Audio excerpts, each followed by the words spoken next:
आगे बढ़ रहे हैं। पहली बार आयोजित प्रवासी राजस्थानी दिवस एक बड़े मंच में बदल गया है, जहां मातृभूमि से दूर बस चुके राजस्थानियों के लिए सरकार ने भावात्मक जुड़ाव और निवेश का नया द्वार खोल दिया है। कार्यक्रम स्थल पर पहुंचते ही मुख्यमंत्री बजला शर्मा ने केंद्रीय मंत्री और उद्यमियों के साथ प्रगति पथ का अवलोकन किया। देश विदेश से आए प्रवासी राजस्थानियों ने न केवल अपने राज्य के साथ भावात्मक रिश्ता दोबारा महसूस किया, बल्कि विकास में योगदान देने का संकल्प भी लिया। राजस्थान सरकार द्वारा कार्यक्रम स्थल पर 2 वर्षों की उपलब्धियों को दिखाने के लिए प्रगति पथ प्रदर्शित किया गया, जिसमें उद्योग, निवेश, योजनाओं और इंफ्रास्ट्रक्चर में हुए बदलावों को दर्शाया गया।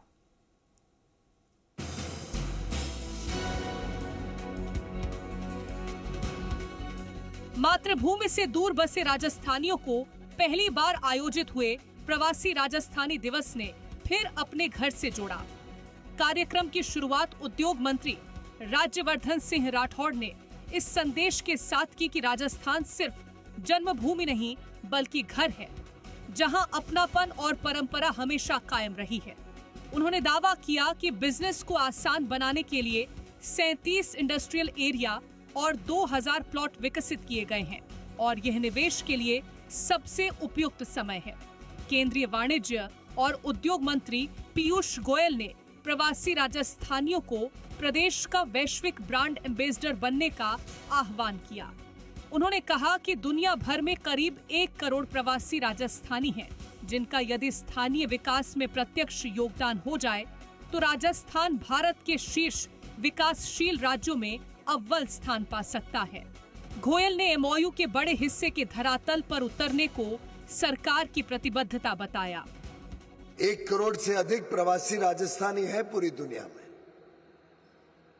और ये युवा शक्ति, ये जो ताकत युवा युवतियों की रहती है, उसके साथ साथ जब डिसाइसिव लीडरशिप हो, एक ऐसा नेतृत्व जो हिम्मत करके निर्णय लेने के लिए तत्पर है।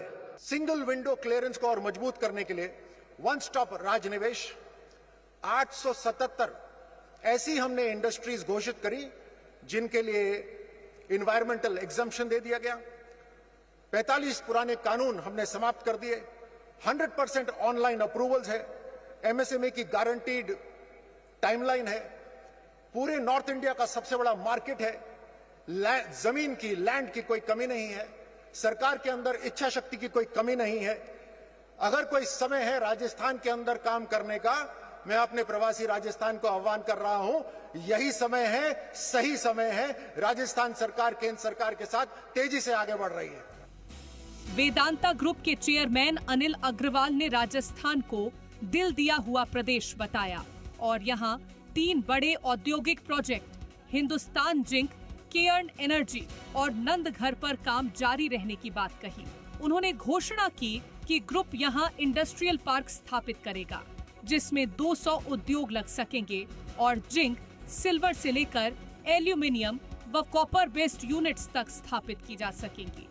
अग्रवाल ने खनिज भंडार की अपार संभावनाओं का उल्लेख करते हुए कहा कि राजस्थान जितना देता है उतना कोई प्रदेश नहीं देता। इसी मंच पर पंजाब के राज्यपाल गुलाब चंद कटारिया ने हंसी मजाक में खुद को टेम्परेरी प्रवासी बताते हुए कहा कि प्रवास में रहकर भी राजस्थानियों ने जिस तरह गौरव बढ़ाया है वह पूरे प्रदेश के लिए उदाहरण है। उन्होंने बताया कि राजस्थान की धरती सिर्फ खनिज ही नहीं, कई जगह सोना भी देती है। मैं जानता हूं कि प्रवासी राजस्थानियों में क्षमता कितनी है। जब मैं आसाम का राज्यपाल के रूप में रहा, मैंने वहां दूर दराज के गांव में भी जाके देखा तो कोई न कोई राजस्थानी वहां मौजूद है।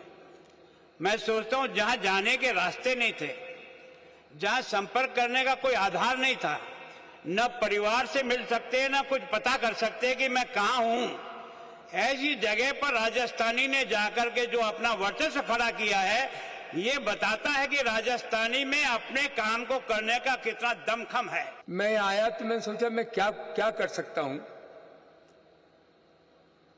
हम यहाँ industrial park, zinc international park, हमारे भजन लाल जी की ने बहुत हमें जोर दिया कि इंडस्ट्रियल पार्क यहाँ होना ही चाहिए। हम चालू कर रहे हैं इंडस्ट्रियल पार्क जिसमें 200 इंडस्ट्रियां लगे 2 करोड़ से लेके 100 करोड़ तक की इंडस्ट्री लग सकती है।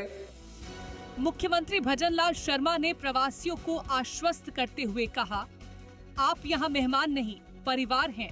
उन्होंने प्रवासी राजस्थानियों के लिए अलग विभाग और नीति लागू होने की जानकारी दी। साथ ही उद्योगों को 24 घंटे बिजली, कृषि सिंचाई के लिए दिन में सप्लाई, बड़े जल प्रोजेक्ट्स और युवाओं को रोजगार सृजन में भागीदार बनाने को सरकार की प्राथमिकता बताया। समारोह में सबसे महत्वपूर्ण घोषणा विदेश और अन्य राज्यों में राजस्थान फाउंडेशन के 14 नए चैप्टर खोलने की रही। इन चैप्टरों में दक्षिण अफ्रीका, बहरीन, ओमान, मलेशिया से लेकर कनाडा और न्यूजीलैंड तक शामिल हैं। हर चैप्टर के लिए एक वरिष्ठ IAS अधिकारी स्थायी रूप से काम करेगा। पहले प्रवासी राजस्थानी दिवस ने एक संदेश साफ दिया कि दूर रहने के बावजूद दिलों में राजस्थान है और अब राज्य सरकार चाहती है विकास की साझेदारी में भी बदल जाए।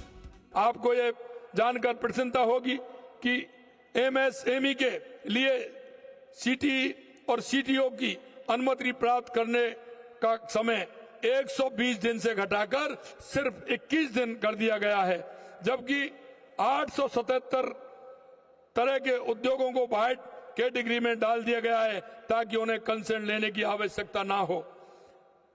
उद्योग और व्यापार तभी चल सकते हैं जब प्रदेश की कानून व्यवस्था अच्छी हो।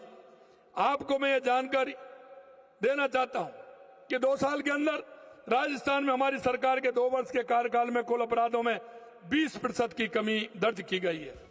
बहरहाल पहले प्रवासी राजस्थानी दिवस ने न केवल भावनाओं को जोड़ा बल्कि राज्य के विकास को एक नई दिशा देने का अवसर भी दिया। मूल भावना स्पष्ट रही, जुड़ाव, उद्योग, भागीदारी और मातृभूमि की ओर लौटना। राजस्थान अब केवल भावनात्मक धरती नहीं बल्कि अवसरों की सच्ची भूमि बनकर प्रवासियों को दोबारा अपनी तरफ बुला रहा है।